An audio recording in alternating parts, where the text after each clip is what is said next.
नमस्कार दोस्तों, मैं हूं दीक्षा और आप देखना शुरू कर चुके हैं 4 PM गुजरात के 3 दिवसीय दौरे पर पहुंचे आम आदमी पार्टी के राष्ट्रीय संयोजक अरविंद केजरीवाल को भाजपा सरकार ने मंगलवार को राजकोट जेल में बंद किसानों से मिलने ही नहीं दिया। अरविंद केजरीवाल ने इसे तानाशाही बताते हुए कहा है कि मैंने आवेदन किया था, लेकिन क्रूर और अत्याचारी सरकार ने मिलने की इजाजत ही नहीं दी। गुजरात में एक तरफ भाजपा सरकार के दमन से किसान दुखी हैं, तो दूसरी तरफ कर्ज लेकर पढ़ने वाले बच्चे पेपर लीक होने से बेरोजगार हो चुके हैं।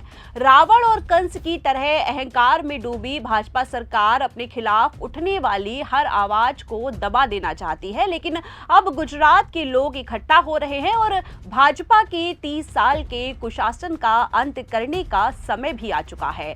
2 साल बाद गुजरात में आम आदमी पार्टी की सरकार बनेगी और किसानों पर दर्ज सारे केस वापस ले लिए जाएंगे। आपको बता दें कि मंगलवार को गुजरात के राजकोट में पार्टी कार्यालय पर प्रेस वार्ता कर अरविंद केजरीवाल ने कहा कि आज सबने गुजरात की भाजपा सरकार की तानाशाही का जीता जागता उदाहरण देख लिया है। वहीं राजकोट जेल में बंद किसान नेताओं से मिलने जाना था, लेकिन मुझे उनसे मिलने ही नहीं दिया गया। इससे बड़ी तानाशाही और क्या ही हो सकती है। उन्होंने सवाल किया है, क्या मैं कोई आतंकवादी हूं या मैं कोई अपराधी हूं?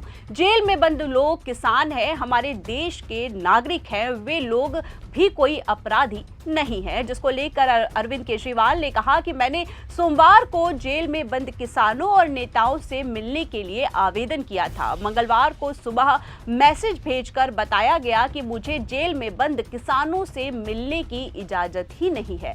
मैं सोच रहा था कि आजादी की लड़ाई के दौरान जब अंग्रेजों ने सरदार भगत सिंह को गिरफ्तार किया था, तब भगत सिंह के साथियों को भी अंग्रेज जेल में उनसे मिलने की इजाजत नहीं देते थे। कांग्रेस ने कभी भगत सिंह से मिलने के लिए उनके साथियों को रोका ही नहीं। क्या हमारे स्वतंत्रता सेनानियों ने यही देखने के लिए आजादी की लड़ाई लड़ी थी कि एक दिन ऐसी सरकार आएगी जो अंग्रेजों से भी ज्यादा क्रूर और अत्याचारी सिद्ध होगी? वहीं अरविंद केजरीवाल ने कहा कि 2 माह पहले गुजरात के हड़दड़ में शांतिपूर्वक अपना हक मांग रहे किसानों के साथ जो घटना हुई है वो काफी शर्मनाक है। गुजरात एक खेती प्रधान राज्य है। गुजरात की 50% आबादी खेती से अपना जीवन यापन करती है। गुजरात में करीब 54 लाख किसान परिवार किसानी पर निर्भर है, लेकिन आज गुजरात में किसानों का बहुत बुरा हाल हो चुका है।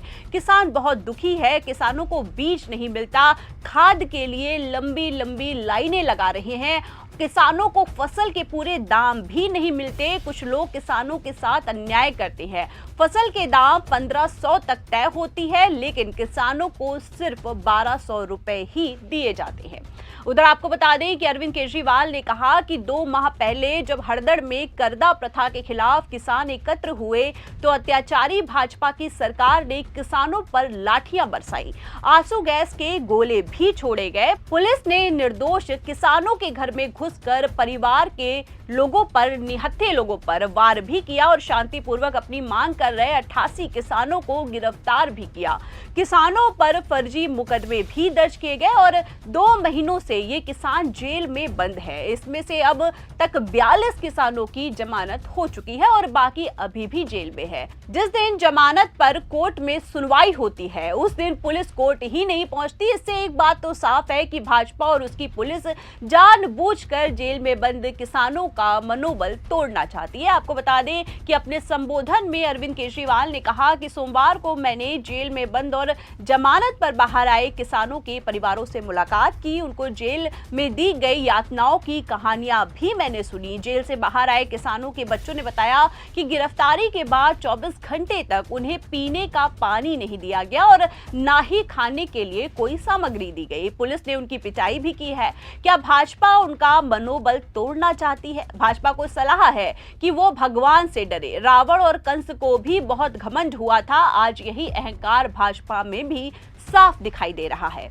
भाजपा ने किसानों पर मुझसे नहीं मिलने देने का खूब दबाव बनाया, इसके बाद भी वो किसान मुझसे मिलने आए। भाजपा को ये समझ लेना चाहिए कि गुजरात की जनता अब उसके खिलाफ खड़ी हो चुकी है।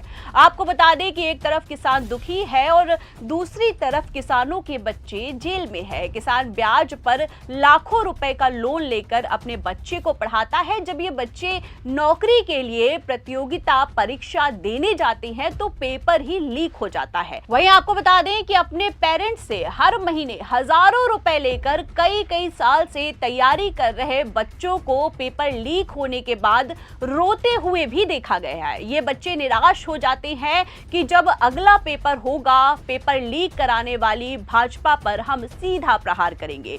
पेपर लीक हो रहे हैं और बच्चे बेरोजगार घूम रहे हैं। भाजपा सरकार से युवाओं को रोजगार नहीं दिया जा रहा है। बेरोजगार बच्चे अपनी आवाज ना उठाएं, इसलिए पूरे गुजरात में ड्रग्स बेची जा रही है। गुजरात के हर गली में नशा मिल रहा है। युवा नशे की लत में गिरफ्त हो चुके हैं। भाजपा सरकार द्वारा गुजरात के हर परिवार को पूरी तरह से बर्बाद किया जा रहा है। वहीं अब भाजपा सरकार के गुजरात में आखिरी दिन चल रहे हैं। भाजपा के खिलाफ अब पूरे गुजरात के अंदर जनता इकट्ठा हो रही है। भाजपा सरकार ने हड़दड़ में जिन किसानों के बच्चों को गिरफ्तार कर जेल में डाला है, उनके गांव के लोगों ने उनके खेतों को जोता और फसल भी लगाई है। गुजरात में ड्रग्स और सड़क पर गड्ढे खुले आम बिकते हैं। 30 साल की सरकार में भाजपा ने गुजरात का बुरा हाल कर दिया है और अब गुजरात से भाजपा को उखाड़ फेंकने का समय आ गया है। अभी तक गुजरात के लोगों के पास विकल्प नहीं था, क्योंकि भाजपा और कांग्रेस दोनों मिले हुए थे। दोनों के ज्वाइंट धंधे हैं। कांग्रेस चाहती ही नहीं कि गुजरात से भाजपा की सरकार जाए, लेकिन अब गुजरात के लोगों के पास आम आदमी पार्टी का सबसे बेहतर विकल्प है। आज घर घर में आम आदमी पार्टी की बात हो रही है। गोपाल इटालिया, इसुदान गढ़वी, राजू करपड़ा, प्रवीण राम और चैतर वसावा, मनोज सोरठिया समेत आम आदमी पार्टी के तमाम नेताओं की तरफ गुजरात की जनता बड़ी उम्मीद के साथ देख रही है। भाजपा का गुजरात में एक भी ऐसा नेता नहीं है जो गुजरात की जनता को उम्मीद देता हो। आम आदमी पार्टी के नेता जब बोलते हैं तो लोग उन्हें सुनते हैं, लेकिन गुजरात में भाजपा और कांग्रेस का एक भी नेता नहीं है जिसकी तरफ लोग उम्मीद से देखते हैं कि वो गुजरात को ठीक कर पाएगा। कांग्रेस और भाजपा से गुजरात की जनता को कोई उम्मीद नहीं है। आज सिर्फ आम आदमी पार्टी लोगों की उम्मीद है। गुजरात के लोगों से अपील है कि उनको ही मिलकर अपना गुजरात बचाना है। हम लोग तो बहुत छोटे हैं। गुजरात को बचाने की जिम्मेदारी गुजरात के लोगों के ऊपर है। भाजपा का डर मन से निकाल कर लोगों को आगे आना होगा। भाजपा जो एफआईआर का खेल खेल रही है और लोगों को डराना चाहती है, तो इससे डरने की बिल्कुल भी जरूरत नहीं है। मैं खुद भी जेल होकर आ चुका हूं। संभव है कि भाजपा के खिलाफ आवाज उठाने वाले लोगों को जेल में डाल दिया जाए। ऐसे में उनकी लड़ाई आम आदमी पार्टी लड़ेगी। 2 साल बाद चुनाव है और जैसे ही आम आदमी पार्टी की सरकार बनेगी, 24 घंटे के अंदर सारी झूठी एफआईआर वापस ले ली जाएंगी और गुजरात के लोगों को तंग करने वाले मंत्रियों को जेल भेज दिया जाएगा। वहीं इस खबर पर आपकी क्या राय है, हमें कमेंट करके जरूर बताएं। फिलहाल के लिए इस खबर में इतना ही। ऐसी ही तमाम बड़ी और राजनीतिक अपडेट जानने के लिए लगातार बने रहिए 4 PM गुजरात के साथ। चैनल को ज्यादा से ज्यादा लाइक करिए, शेयर करिए, सब्सक्राइब करिए। आप हमारे साथ जुड़ते हैं उसके लिए आप सभी का बहुत बहुत धन्यवाद। नमस्कार।